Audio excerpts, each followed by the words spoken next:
doubles. And then 3 in a row, 4 in a row, and so on. Kirsten's got that double, so that's covered up the open frame that she had. She's got a chance for a second double here, and has taken it. So that's really forcing Mike just to double now, just to retain that 2-pin lead. And there's Kirsten's partner, Nigel. Happy enough with that? Yeah, I think Kirsten was happy with that second double of the game. She's just showing her form and style. If anybody's forgotten how actually good at bowling she is. She also is World Bowling Writers Bowler of the Year 2 times, 2001 and 2003. No mean feat in itself. Mike staying with that ball. Yeah, now that looked like it was right in the pocket, and Mike is looking as if to say, well, that's a better shot, and yet it's left to 10. Yeah, it wasn't such a powerful hit as his previous ball, but yeah, it really was a good shot, lots of rotation. And that 6-pin's jump around the 10-pin, he's hit it very hard. Just hasn't taken it away. So again, just another corner pin spare. Yeah, they're really mounting up for Mike, these single pins. This is the 5th time in 8 frames he's had to bowl at 1 pin. And he's just got away with that one. But it's statistics. The more times you bowl at a single pin, the greater the chance you're going to miss one. So the reasoning is not to leave it then, Nick. Is that correct? Exactly. And he's left them 5 times. Look at that card. Yeah, I wonder if 9 is his favourite number. Probably not just at the moment.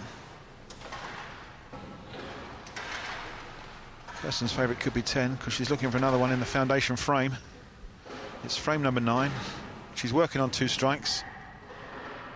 And this could be a big ball. Yes, it could be a timely turkey indeed if she can find it. No, the 10 doesn't want to know about Kirsten either. Well, at least it's not showing any bias, that pin in the corner. No, that's right. It's standing up for both players, isn't it? It's an equal opportunities pin. Politically correct. Yes, regardless of race, gender, religion or creed, that pin in the corner is going to be a nuisance. And Kirsten's only just hung on to that one. Kirsten's just taken up a bit of fishing part-time and fishing on the right-hand side of the lane. It almost dropped in the channel. But it was good enough. That's how close it is to hang. Look, and it's off the lane almost. Unbelievable. That's another half rotation, and it's a miss. Zara Glover, Kirsten's good friend and bowling partner, looking on. Zara, a first-round victim against the Australian Jason Belmonte. Right here to cheer on her buddy. Yeah, they were world doubles champions back in 2003. Look at Mike find a strike. Oh, no, and he's left a sleeper. Well, at least it's not 9, Mike. I mean, let's look on the bright side of this. It's 8 this time. Yes, and he's lost the pin, hasn't he? Lost 2 pins on the count, but he sent this a little bit wider. Fantastic rotation on the ball. Didn't quite make it back, and it's that 2-8 sleeper yet again. And we know how accurate he has to be to pick this one out. Really can't afford an open frame here in frame number 9. Not when Kirsten's on a bit of a roll.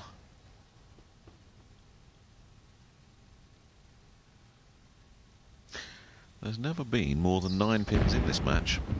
Either way. Yeah, it's safely done, and it remains 9 pins here. At one point, Mike had a 9-pin lead. Now Kirsten's got it. He's looking slightly confused. He just hasn't had the amount of strikes that he thinks he deserves.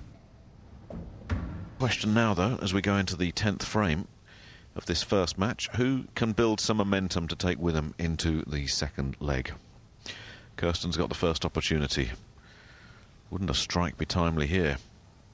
Give her 2 more balls to work with. Big chance for the big finish.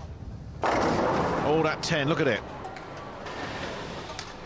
It's wobbling, but it don't want to go. Those twister pins have got very square bottoms, and they're brand new. You can't tickle them, you've got to hit them hard. It's no good to wobble them. That is cruel. And remember, Kirsten, twice in this match, has bowled at that single 10 and only just hung on to the lane. This is not automatic. This pair should take her through the 200 barrier if she makes it. Oh, much better shot. Earns herself a bonus ball in the 10th frame. And he's just checking the scores, yeah. It's a white knuckle game if you're a parent or a boyfriend in this one, isn't it? It's so close, way too close to call, and it's been that way all the way along. Well, it's going to make it into a one-game match rather than a two-game match, really, isn't it? They're going to be very close at the end of this. Somebody's going to have a very narrow lead, and we're not sure who it is yet. But it's not worth talking about even. 2:01 is Kirsten Penny's checkout in leg one. Yeah, nice, respectable score. Anything over 200 barriers worth having. Let's just see if she's going to be in the lead. It means, I think, that she will have a lead whatever Mike comes up with. Or can Mike steal it by 3 strikes? It's so close either way. It's academic, isn't it, really? Yeah, 3 strikes will give Mike a 203, so it'll be a 2-pin lead. So really he just wants to get this first one, just to secure himself down and approach the 200 mark. Well, is Mike going to come and take that lead? Another ball change from Mike Schmidt. Got the big green P out on this one, and it really ripped the rack, didn't it? He's earned himself 2 bonus balls in the 10th frame. As with many bowlers, he's been chopping and changing bowling balls to try and get the right reaction. Hasn't been carrying those corner pins, and so there's nothing to lose in this 10th frame here by slightly experimenting, getting another ball out. And it paid dividends, didn't it? Yeah, if this carries on, you're going to see a little bit more about a little bit more of this green supersized P. Chance here with a strike to jump into the lead, and there it is. He should take the lead now into the second game, and he's getting some momentum. Yeah, he's strikes as the young man. A Sheffield United shirt. Congratulations on their promotion to the Premiership. You knew that was a Sheffield United shirt, Cass. I saw you identify that immediately. I was chomping at the bit to get there, but you beat me to it. Mike is finishing very professionally here. Or was it Sunderland? We need to go back and check.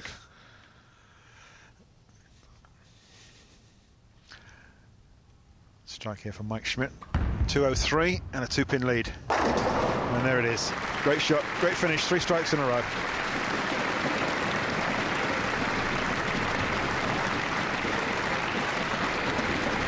Big finish from Mike Schmidt. 3 in a row gives him a very, very marginal lead. 203 plays 201. It's the closest match we've had so far in the 2006 World 10-Pin Masters, and it's all to play for in Game 2.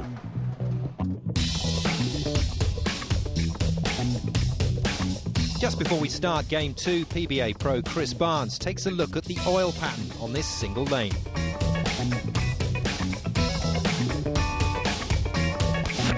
This is the technical information from the lane conditions that we're bowling on this week at the World 10-Pin Masters. The part that will be relevant for most people is the oil pattern distance, which is 40 feet, and the total volume, which is 18 mils. The part that's more relevant is the shape of the pattern. This is an overview of the pattern, and you can see that the oil has traveled down to 34 feet and will be buffed down to a total of 40 feet. This is a view from the foul line, and you can see that there's 5 times more oil in the middle than there is on the outside. To compare that to an average league setting is often more than